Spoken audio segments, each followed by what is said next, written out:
Hi hello welcome you all to our CAD circle. இன்னைக்கு AUTOCAD கிளாஸில் நம்ம என்ன பார்க்க போகிறோம்னா ஹேட்ச் கமெண்ட் பற்றி பார்க்க போகிறோம். வாங்க வீடியோக்குள்ளே போகலாம். ஹேட்ச் கமெண்ட் அதோட ஷார்ட்கட் கீ வந்து ஹெச்னு என்டர் பண்ணால் ஹேட்ச் கமெண்ட் அப்ளை ஆயிரும். வாங்க அதை எப்படி அப்ளை பண்ணலாங்கிறது பார்ப்போம். அப்ளிகேஷன் ஓப்பன் பண்ணிக்கலாம். ஹேட்ச் கமெண்ட் அப்ளை பண்ணுறதுக்கு நான் ஒரு ரெக்டாங்கிள் வரைஞ்சிக்கிறேன், ஷேப் க்ரியேட் பண்ணிக்கிறேன். இப்போது நம்ம கமெண்டில் ஹைட்ஸ்ன்னு என்டர் பண்ணுங்கள், ஹேட்ச் கமெண்ட் வந்து அப்ளை ஆகும். இப்போ வந்து நம்ம இந்த பாக்ஸ் நம்ம வரைஞ்சிருக்கோம்ல, அந்த பக்கம் கொண்டு வந்தோம்னா எந்த இடத்துல நம்ம ஹேட்ச் அப்ளை பண்ணுறோங்கிறத நம்ம செலக்ட் பண்ணி நம்ம வரைஞ்சிக்கலாம். ஹேட்ச் கமெண்ட் வந்து எப்போ அப்ளை ஆகும்னா ஒன்லி க்ளோஸ்டு பவுண்ட்ரிஸ், அதாவது ஷேப் ஃபுல்லாக க்ளோஸ்டாக இருந்துச்சுன்னா அந்த இடத்துல ஹேட்ச் அப்ளை ஆகும். இப்போ பாருங்கள், இப்போ ரைட் கிளிக் பண்ணுறேன் அண்ட் தென் என்டர் கொடுத்தா ஹேட்ச் அப்ளை ஆகும். இந்த இப்போ ஹேட்ச் இந்த செலக்ட் பண்ணிங்கன்னா இதோட ஸ்கேலை நம்ம சேஞ்ச் பண்ணிக்கலாம். இங்கே மேலே ஹேட்சோட ப்ராப்பர்ட்டிஸ் டூல் பார் இருக்கும், அதில் வந்து இந்த ஸ்கேலை வந்து சேஞ்சஸ் பண்ணிங்கன்னா ஹேட்சோட ஸ்கேல் வந்து குறைச்சிக்கலாம், அதேமாதிரி கூட்டிக்கலாம். இந்த ஆங்கிள் இப்படி சேஞ்ச் பண்ணிங்கன்னா ஹேட்சோட ஆங்கிள் வந்து சேஞ்ச் ஆகும். இப்படி நம்ம ஹேட்சை சேஞ்ச் பண்ணிக்கலாம். இப்போ ஹேட்சில் வந்து இங்கே 45 கொடுத்திங்கன்னா 45. ஆக்சுவலாக ஏற்கனவே வந்து ஹேட்சோட ஆங்கிளே 45 இருந்ததுனால நம்மளுக்கு 90 க்ரியேட் ஆகிருக்கு. இப்போ நம்ம 19 கொடுத்தோன்னா இப்படி வந்து நம்மளுக்கு சேஞ்சஸ் ஆகும். நெக்ஸ்ட்டு ஹேட்சில் ஆர்ஜின் இருக்கும், சேம் அதே இது ஹேட்ச் கமெண்ட் என்டர் பண்ணுங்கள். இதில் வந்து மேலே செட் ஆர்ஜின் இருக்கும். அது செட் ஆர்ஜின்னா வேறு ஒன்றும் இல்லை, நம்மளை கார்னர்ஸை செலக்ட் பண்ண கேட்கும். செலக்ட் பண்ணிங்கன்னா ஹேட்ச் க்ரியேட் ஆகிரும். இப்படியும் நம்ம வந்து ஹேட்சை வரைஞ்சிக்கலாம். நெக்ஸ்ட்டு ஹேட்ச் எப்படி செலக்ட் பண்ணிங்கன்னா ரைட் கிளிக் பண்ணிங்கன்னா ப்ராப்பர்ட்டிஸும் ஓப்பன் ஆகும். அதுலேயும் நம்ம ஹேட்சோட ஆங்கிள்ஸையும் ஸ்கேலையும் சேஞ்ச் பண்ணிக்கலாம், அதேமாதிரி பேட்டர்ன்ஸையும் நம்ம சேஞ்ச் பண்ணிக்கலாம்.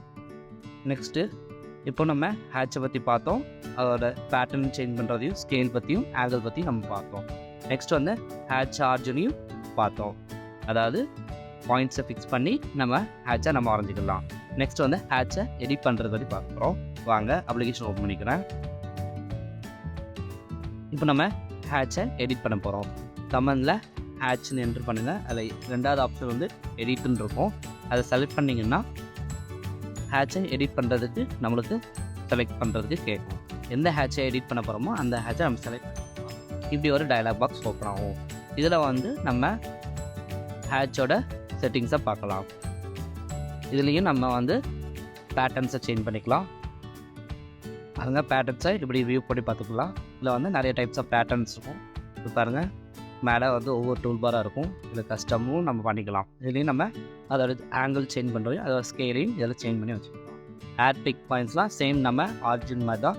இப்போ எந்த இடத்துல வந்து நம்மளுக்கு ஹேட்ச் க்ரியேட் பண்ணுறோமோ அந்த இடத்துல நம்ம இந்த பிக் பாயிண்ட்ஸ் ஆட் பண்ணோம்னா ஹேட்ச் க்ரியேட் ஆகிடும். இந்த பாருங்கள், செலெக்ஷன் காட்டும், அதே மாதிரி செலக்ட் பண்ணிங்கன்னா ஹேட்ச் க்ரியேட் ஆகிடும். அண்ட் தென் ஓகே கொடுத்தீங்கன்னா பார்த்தீங்களா ஹேட்ச் க்ரியேட் ஆகிடுச்சுல. இப்படி நம்ம ஹேட்சை க்ரியேட் பண்ணிக்கலாம். சேம் அதே இது ஹேட்சில் நம்ம டெக்ஸ்ட்டு எப்படி எழுதுகிறாங்க பார்ப்போம். மேலே டெக்ஸ்ட்டை செலக்ட் பண்ணிக்கிறேன். இங்கே டெக்ஸ்ட்டு நான் ஒன்று க்ரியேட் பண்ணிக்கிறேன், ஏபிசிடின்னு ஒன்று டைப் பண்ணிக்கிறேன். தென் டெக்ஸ்ட்டை நம்ம சேஞ்ச் பண்ணுறோம். டெக்ஸ்ட் சிறுசாக இருக்குது, நம்ம அதை செலக்ட் பண்ணிட்டு ரைட் கிளிக் பண்ணி ப்ராப்பர்ட்டிஸில் நம்ம டெக்ஸ்ட்டை ஹைட் சேஞ்ச் பண்ணிக்கலாம்.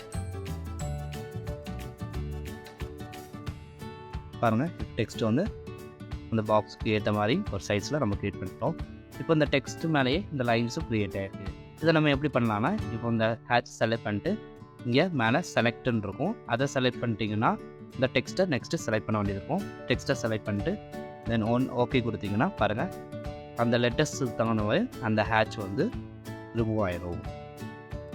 இப்படி நம்ம ஒரு ஏரியா டைப் பண்ணுறோம், அதாவது இப்போ ஒரு வால் வரைஞ்சிருக்கோம், ஒரு ரூம் வரைஞ்சிருக்கோம். இப்போ வந்து நம்ம ஒரு ரூம் வரைஞ்சிருக்கோம், அதில் வந்து இந்த ரூமோட நேம் மென்ஷன் பண்ணுறோம் அப்படின்னா இது ஒரு பெட்ரூம் அப்படின்னு மென்ஷன் பண்ண போகிறோம்னா இப்படி டைப் பண்ணிவிட்டு அதோட ஹேட்சை க்ரியேட் பண்ணி இப்படி மாற்றிக்கலாம். வாங்க நெக்ஸ்ட் கமெண்ட்டுக்கு போகலாம். நெக்ஸ்ட் கமெண்ட் வந்து பிளாக் கமெண்ட். பிளாக் கமெண்ட் நான் ஆல்ரெடி சொல்லியிருக்கேன். வாங்க அதை எப்படி அப்ளை பண்ணலாங்கிறத பார்ப்போம். பிளாக்குங்கிறது ஒன்றும் இல்லை, இப்போது நிறைய டைப் ஆஃப் ட்ராயிங்ஸ் இருக்குது. ரெக்டாங்கிள் இருக்குது, ஒரு சர்க்கிள் இருக்குது, லைன் இருக்குது, சரிங்களா. பிளாக்குன்னு கமெண்டில் டைப் பண்ணுறேன். செலக்ட் பண்ணோடனே அதுக்கு ஒரு நேம் கொடுக்க சொல்லுவோம். அதாவது இந்த பிளாக்கோட நேம் என்ன அப்படிங்கிறத நம்ம இப்போ க்ரியேட் பண்ண போகிறோம். ABCDன்னு சொல்லி டைப் பண்ணிக்கிறேன். இதில் வந்து இப்போ பிளாக்கை க்ரியேட் பண்ணி நேம் க்ரியேட் பண்ணோம். தென் ஓகே கொடுத்துங்க. இப்போ செலக்ட் த ஆப்ஜெக்ட்னு கேட்குது. இப்போ செலக்ட் த ஆப்ஜெக்ட்டுக்கு நான் இந்த பிளாக்கை செலக்ட் தென் என்டர். இதுக்கு நம்ம நேம் கொடுக்குறோம் ABCD. தென் ஓகே கொடுத்துருவோம். இப்போ பிளாக் க்ரியேட் ஆகிடுது. இப்போ பாருங்கள், இந்த செலெக்ஷன் ட்ரை பண்ணோன்னா ஒரு குரூப் மாதிரி க்ரியேட் ஆகிருக்கும். இப்படி நம்ம பிளாக் பண்ணிக்கலாம். இதை நம்ம உடைக்கணும்னு சொல்லலாம். உடைக்கிறதுக்கு நம்ம கமெண்ட் வந்து எக்ஸ்ன்னு டைப் பண்ணிட்டு என்டர் கிளிக் பண்ணிங்கன்னா பிளாக் வந்து ரிமூவ் ஆகிடும். அதாவது எக்ஸுங்கிறது எக்ஸ்ப்ளோர், அதோட ஷார்ட்கட் கீ வந்து எக்ஸ். இப்படி நம்ம இந்த பிளாக்கை உடைக்கணும் செய்யலாம். வாங்க நம்ம பின்னாடி போய்க்கிறேன், அண்டோ பண்ணிக்கிறேன். ஒவ்வொரு பிளாக்கை நம்ம ஆல்ரெடி க்ரியேட் பண்ணியிருக்கோம். இந்த பிளாக்கில் நெக்ஸ்ட் என்ன இருக்குன்னா ரைட் பிளாக்கு, இன்செர்ட் பிளாக்கு. இதை வந்து எப்படி இந்த பிளாக்கை அப்ளை பண்ணலாம். நம்ம ஏற்கனவே ஒரு பிளாக் க்ரியேட் பண்ணி வச்சுருக்கோம்ல, அதை ஓப்பன் பண்ணிக்கிறேன். இந்த ஒரு பிளாக் க்ரியேட் பண்ணி வச்சுருக்கோம். இப்போ வந்து ரைட் பிளாக்கு நம்ம செலக்ட் பண்ணலாம். அதாவது W1 அதோட ஷார்ட்கட் கீ, அதை என்டர் பண்ணிங்கன்னா இதுலேயும் இந்த பிளாக்கோட நேமு நம்ம மென்ஷன் ஆகிருக்கும். நம்ம எந்த பிளாக்கை செலக்ட் பண்ணிருக்கோமோ அந்த பிளாக்கோட நேமு என்டர் ஆகிருக்கும். இதை வந்து நான் வெளியே டெஸ்க்டாப்பில் சேவ் பண்ணிக்கிறோம். இல்லை வேறு இடத்துல நீங்கள் சேவ் பண்ணோம் அப்படின்னு இருந்துச்சுன்னா இந்த டாட்ஸை கிளிக் பண்ணிங்கன்னா அதிலே நம்ம எங்கே நம்ம உங்களுக்கு சேவ் பண்ணி வச்சுக்கோமோ அந்த இடத்துல நீங்கள் இந்த பிளாக்கை சேவ் பண்ணிக்கலாம். இப்போ டெஸ்க்டாப்பில் ABCDன்னு ஒரு பிளாக்கை க்ரியேட் பண்ணுறேன். And then okay. இப்போ வந்து இந்த பிளாக் வந்து ஒரு ஃபைலாக க்ரியேட் ஆகிடுச்சு. வாங்க பின்னாடி பாருங்கள். இப்போ வந்து ஓப்பன் பண்ணி காட்டுறேன். பாருங்கள், ABCDன்னு என்னோடய டெஸ்க்டாப்பில் பிளாக்கு க்ரியேட் ஆகிடுச்சு. இப்போ நீங்கள் அதை ஓப்பன் பண்ணிங்கன்னா தனியாக அந்த இது மட்டும்தான் இருக்கும். பாருங்கள், ஃபைலில் நம்ம பழைய ட்ராயிங் இது நம்ம ABCDன்னு க்ரியேட் பண்ண பிளாக் வந்து பேஜ். எப்படி நம்ம பிளாக்கை க்ரியேட் பண்ணிக்கலாம். இந்த பிளாக்கை நம்ம இன்சர்ட் பண்ணலாம். சரி, நம்ம வந்து பிளாக்ஸை நம்ம நிறையா வரைஞ்சி நம்மளுக்கு எங்கே தேவையோ அதை நம்ம இன்சர்ட் பண்ணிக்கலாம். இப்போது இன்சர்ட் பிளாக்குன்னு சொல்லி அதோட ஷார்ட்கட் இன்சர்ட் செலக்ட் பண்ணிங்கன்னா ஐன்னு சொல்லி என்டர் பண்ணிங்கன்னா அதை வந்து ப்ரௌஸ் பண்ணிக்கிற பாருங்கள். இல்லை டெஸ்க்டாப்பில் நான் க்ரியேட் பண்ண ABCD செலக்ட் பண்ணிருக்கேன். தென் ஓப்பன் கொடுக்குறேன். இப்போ வந்து அந்த பிளாக் வந்து அப்போ இந்த டிவியோட இந்த பேஜ் காட்டும். அண்ட் தென் ஓகே கொடுத்தீங்கன்னா இந்த பிளாக்கை நான் பண்ண போகிறேன் அப்படின்னு சொல்லி செலக்ட் பண்ணிட்டு பாருங்கள், அந்த பிளாக்கை நம்ம கைக்கு வந்துடும். இதை வந்து நம்ம எந்த ட்ராயிங்ஸில் எங்கேனாலும் யூஸ் இப்படி நம்ம ஒரு பிளாக்கை க்ரியேட் பண்ணிட்டு இன்னொரு பேஜில் நம்ம இன்சர்ட் பண்ணிக்கலாம். இதுதான் பிளாக் கமாண்டு. நம்ம பிளாக் எப்படி பண்ணுறதையும் பார்த்துட்டோம், அதை எப்படி க்ரியேட் பண்ணுறதையும் பார்த்தோம், அதை எப்படி இன்சர்ட் பண்ணுறதையும் பற்றி பார்த்தோம். நெக்ஸ்ட் வந்து AutoCAD design centre. Already first கிளாஸ்லேயே வந்து AutoCADல ADCன்னு ஒரு ஷார்ட்கட் கீ சொல்லி கொடுத்துருக்கேன். அதில் வந்து நம்மளுக்கு நிறைய விதமான பிளாக்ஸ். எக்ஸாம்பிள், நம்ம இப்போ ஒரு ஷார்ட்கட் கீழே ADCன்னு என்டர் பண்ணுறேன். கமெண்ட்ல இப்படி ஒரு டூல் பார் க்ரியேட் ஆகிரும். அதில் வந்து இந்த ENUSங்கிற ஃபோல்டர் ஓப்பன் பண்ணிக்கிட்டு அதில் டிசைன் சென்டர்னு இருக்கும். அதை நீங்கள் செலக்ட் பண்ணிங்கன்னா இங்கே நிறைய விதமான பிளாக்ஸ் இருக்கும். அதில் வந்து உங்களுக்கு தேவையான பிளாக்ஸை நீங்கள் செலக்ட் பண்ணிக்கலாம். அதாவது ஹவுஸ் டிசைன் சம்மந்தமாக, அதுக்கப்புறம் plumbing and electric, air conditioner சம்மந்தமாக, அந்த மாதிரி கிச்சன் சம்மந்தமாக, இந்த மாதிரி நிறைய பிளாக்ஸ். இதை நீங்கள் செலக்ட் பண்ணிட்டீங்கன்னா அதில் பிளாக்குன்னு இருக்கும். அதை பிளாக்கை செலக்ட் பண்ணுங்கள். இந்த பிளாக்கை செலக்ட் பண்ணால் இங்கே பாருங்கள், கிச்சனுக்கு சம்மந்தமாக உள்ள பிளாக்ஸ் வந்து நம்மளுக்கு இதில் வியூ ஆகிருக்கு. அதை செலக்ட் பண்ணிட்டு இன்சர்ட் பிளாக்குன்னு ரைட் கிளிக் பண்ணுங்கள். அந்த பிளாக் வந்து நம்மளுக்கு உள்ளே இன்சர்ட் பண்ணுறதுக்கு கேட்கும். அதே மாதிரி இன்சர்ட் டூல் பார் ஓப்பன் ஆகும். தென் ஓகே கொடுத்தீங்கன்னா நம்மளுக்கு பிளாக்கு அங்கே க்ரியேட் ஆகும். பாருங்கள், சைடில் உங்களுக்கு தெரியும். பாருங்கள், நான் இந்த பேஜில் நம்ம ட்ராயிங் பேஜில் நம்ம வந்து ஒரு காஃபி மிஷினை கொண்டு வந்திருக்கேன். இதுதான் வந்து இப்படி நம்ம ADCயில் வந்து பிளாக்ஸை எடுத்து நம்ம இன்சர்ட் பண்ணி வச்சுக்கலாம். இதுதான் நம்ம என்ன சொல்கிறோன்னா AutoCAD டிசைன். இதோட ஃபைல் லொக்கேஷன் வந்து லோக்கல் டெஸ்கில் ப்ரோக்ராம் ஃபைல்ஸில் ஆட்டோடெஸ்கில் AutoCAD போனீங்கன்னா அது சாம்பிள்ஸாக டிசைன் சென்டர்னு ஒரு டூல் பார், அதில் நிறைய விதமான பிளாக்ஸ் வந்து சேவ் ஆகிருக்கும். அதை நெக்ஸ்ட் கமெண்ட் பார்க்கலாம். நெக்ஸ்ட் கமெண்ட் வந்து கன்ஸ்ட்ரக்ஷன் லைன். அதாவது அதோட ஷார்ட்கட் கீ வந்து எக்ஸல். இது ஒரு ரெஃபரன்ஸ் லைன்னு சொல்லலாம். ரெஃபரன்ஸ் லைன்னா என்னென்னா, நம்ம ஷார்ட்கட் கீழே இப்போ எக்ஸல் டைப் பண்ணுறேன். அதாவது இதில் வந்து நம்மளுக்கு கீழே வந்து ஸ்பெசிஃபை த பாயிண்ட்டுன்னு கேட்கும். அந்த பாயிண்ட் மூலிமா நம்மளுக்கு ஒரு லைன் க்ரியேட் ஆகும். அதாவது இன்ஃபினிட்டிவ் லைன் க்ரியேட் ஆகும். Horizontal and vertical, angle, bisect, offset. இந்த மாதிரி நான் 5 டைப்ஸ் ஆஃப் நம்மளுக்கு லைன் கிரியேட். இப்போ பாருங்கள், நம்ம இப்போ வந்து பாயிண்ட்டை செலக்ட் பண்ணுறேன். பாருங்கள், இப்போ ஒரு லைன் கிரியேட் ஆகுது. இப்படி நம்ம லைனை கிரியேட் பண்ணிக்கலாம். அதாவது நம்ம எந்த பாயிண்ட்டை சென்டர் பாயிண்ட்டை வச்சுக்கோமோ அந்த பாயிண்ட்டில் வந்து நம்ம லைன்ஸை கிரியேட் பண்ணலாம். இப்போ நம்ம சேம் அதே இது எக்ஸல் டைப் பண்ணிக்கோங்க. இதில் வந்து நம்ம ஹரிசாண்டலாக வெர்டிக்கலாக, இப்போ ஹரிசாண்டல் செலக்ட் பண்ணிட்டு தென் வந்து ஹரிசாண்டலே நம்மளுக்கு லைன்ஸ். இது வந்து நம்ம ரெஃபரன்ஸ், அதாவது இந்த பாயிண்ட்லேருந்து அதே லொக்கேஷன் அவங்க ஒரு இமேஜ் வரைய போகிறோம், ஒரு ட்ராயிங் வரைய போகிறோம் அப்படின்னா இந்த ரெஃபரன்ஸ் லைன்ஸ் யூஸ் பண்ணி நம்ம ட்ராயிங்கை வரைஞ்சிக்கலாம். நெக்ஸ்ட்டு சேம் அதே எக்ஸல் லைன் டைப் பண்ணிக்கலாம். அதில் வந்து வெர்டிக்கல்னு செலக்ட் பண்ணணும், வெர்டிக்கல் லைன்ஸ் கிரியேட்.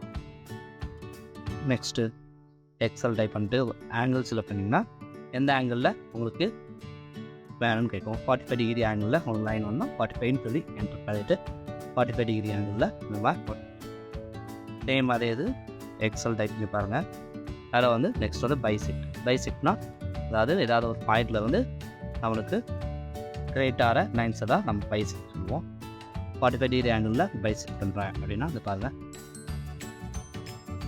பார்த்தீங்களா, நம்ம பைசெக்டில் ஒரு பாயிண்டில் இருந்து நம்ம நிறைய லைன்ஸை கிரியேட் பண்ணிக்கலாம்.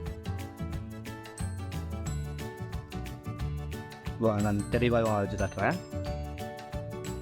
பைசெட்டுங்கிறது என்னது, எக்ஸல் டைப் பண்ணுங்கள். அதில் பைசெட் செலக்ட் பண்ணிக்கோங்க. அதில் ஒரு ஃபஸ்ட்டு பாயிண்ட் கிளிக் பண்ண கேட்கும், அதை செலக்ட் பண்ணிட்டு தென் அதோட ஆங்கிள் கொடுங்க. 45 டிகிரி ஆங்கிளில் ஒரு ஆங்கிள், இல்லை நார்மலாக 90 டிகிரினாலும் கொடுத்துக்கலாம். அதாவது சென்டர் பாயிண்ட்லேருந்து நம்ம வரைகிறது தான் நம்ம பைசெட். இது வந்து நம்ம ஆர்த்தோ ஆன் பண்ணியிருக்கோம்.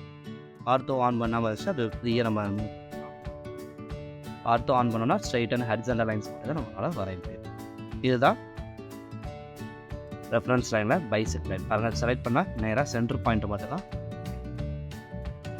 நெக்ஸ்ட்டு எக்ஸலில் ஆஃப்செட்டுன்னு ஒன்றும் இல்லை, நம்ம சேம் அதே இது நம்ம நார்மல் ஆஃப்செட் கொடுப்போம்ல. ஒரு 10 ஃபீட்டுக்கு இப்போ 50 ஃபீட்டுக்கு ஆஃப்செட் பண்ணி ஒரு லைனை வரைய போகிறோம்னா அப்படின்னா லைனை ஆஃப்செட் பண்ணிட்டேன். இப்போ எக்ஸல் டைப் பண்ணுங்க. இப்போது ஹரிசாண்டல் ஒரு லைன் வரைஞ்சிருக்கேன்னா இதை வந்து நம்ம ஆஃப்செட் பண்ணிக்கலாம். எப்படி ஆஃப்செட் பண்ணலான்னு பார்ப்போம். எக்ஸல் டைப் பண்ணுங்கள். அதில் நம்ம ஆஃப்செட் செலக்ட் பண்ணிங்க, 15 என்டர் பண்ணிடுறேன். தென் அந்த லைனை செலக்ட் பண்ணிங்கன்னா ஆஃப்செட் ஆகும். பாருங்கள், 50 ஃபீட்டில் ஒரு லைனு நான் ஆஃப்செட். இது ரொம்ப லாங்காக இருக்குது, நம்ம ஷார்ட்டாக ஆங்கிள் வச்சு நம்ம எக்ஸல் டைப் பண்ணிக்கோங்க. அதில் ஆஃப்செட்டில் ஒரு 10 ஃபீட்டுக்கு நான் ஆஃப்செட் பண்ணுறேன். ஒரு லைன் செலக்ட் பண்ணிக்கலாம். எந்த இதாக நம்ம ஆஃப்செட் பண்ணுறோமோ அந்த லைனை செலக்ட் பண்ணிங்கன்னா ஆஃப்செட் கிரியேட் ஆகும். பாருங்கள், இந்த லைனு நம்ம ஆஃப்செட் பண்ண லைனு. இப்படி நம்ம லைனை ஆஃப்செட் பண்ணியும் ரெஃபரன்ஸ் லைனாக வரும். இன்னொரு விஷயம் சொல்ல மாட்டேன்னா, நம்ம இந்த பிளாக்கை ஸ்கேல் பண்ணிக்கலாம். ஸ்கேல் பண்ணும்போது என்ன ஆகும்னா அந்த பிளாக்கோட சைஸ் சேஞ்சஸ் பண்ணிக்கலாம். பாருங்கள், கொஞ்சம் சின்னதாக இருந்துச்சு, நான் ஸ்கேல் பண்ணி பெருசாகி இந்த சேஞ்சஸ் பண்ணுறதுனால என்ன ஆகும்னா இந்த பிளாக்கோட இமேஜில் வந்து நம்ம வந்து என்ன பண்ணிக்கலாம், சைஸை மென்ஷன் பண்ணிக்கலாம். அதாவது டைமென்ஷன் வந்து நம்மளோட கரண்ட் டைமென்ஷனில் இருக்கும். ஆனால் நம்ம ஸ்கேல் பண்ணும்போது அதோட டைமென்ஷன் சேஞ்சஸ் ஆகும். டைமென்ஷன் எப்படி சேஞ்சஸ் ஆகும்னா அந்த இமேஜோட டைமென்ஷன் சேஞ்ச் ஆகாது. ஆனால் நம்ம நெக்ஸ்ட்டு நம்ம புதுசாக வரைய போகிற ட்ராயிங்கில் நம்ம ஸ்கேலை சேஞ்ச் பண்ணி நம்ம சைஸை ஃபிக்ஸ் பண்ணி வச்சுக்கலாம். இந்த பிளாக் விஷயத்தில் இது ஒரு பாசிட்டிவான விஷயம். நெக்ஸ்ட் வந்து ரே கமெண்ட்னா சேம் ரெஃபரன்ஸ் லைன் மாதிரி தான். வாங்க அப்ளிகேஷன் ஓப்பன் பண்ணிக்கலாம். ரேன்னு ஷார்ட்கட் கீ என்டர் பண்ணுங்கள். அதில் ஸ்பெசிஃபிக்காக ஸ்டார்ட் பாயிண்ட் இருக்கும். பாருங்கள், இதுதான் ரே. சென்டர் பாயிண்டில் இருந்து மட்டும் லைன்ஸு க்ரியேட் ஆகும். அதை நீங்கள் செலக்ட் பண்ணி பார்த்தாலும் சென்டர் பாயிண்ட் மட்டும் இருக்கும். இப்போது எக்ஸலில் என்ன நம்ம கன்ஸ்ட்ரக்ஷன் லைன், அதாவது எக்ஸல் லைனில் நம்ம என்ன பார்த்தோம்னா சென்டர் பாயிண்ட்லேருந்து இருந்துச்சு. ஆனால் சென்டர் பாயிண்ட் வந்து மேலேயும் லைன்ஸ் இன்ஃபினிட்டியாக போச்சு, கீழேயும் இன்ஃபினிட்டியாக போச்சு. ஆனால் இந்த இதை வந்து ஒரு மிட் பாயிண்ட்லேருந்து லைன் க்ரியேட் ஆகிறது தான் நம்ம ரேஞ்ச். இந்த ரே கமெண்ட் வச்சும் நம்ம வந்து ட்ராயிங்ஸை வர வைக்கலாம். இதோட நமக்கு 2D கமெண்ட் முடிஞ்சு போச்சு. இந்த வீடியோ பிடிச்சிருந்தால் லைக் பண்ணுங்கள். இது போன்ற வீடியோஸை தொடர்ச்சி பார்க்கணுன்னா சப்ஸ்கிரைப் பண்ணுங்கள். Thank you for all visiting. That's it.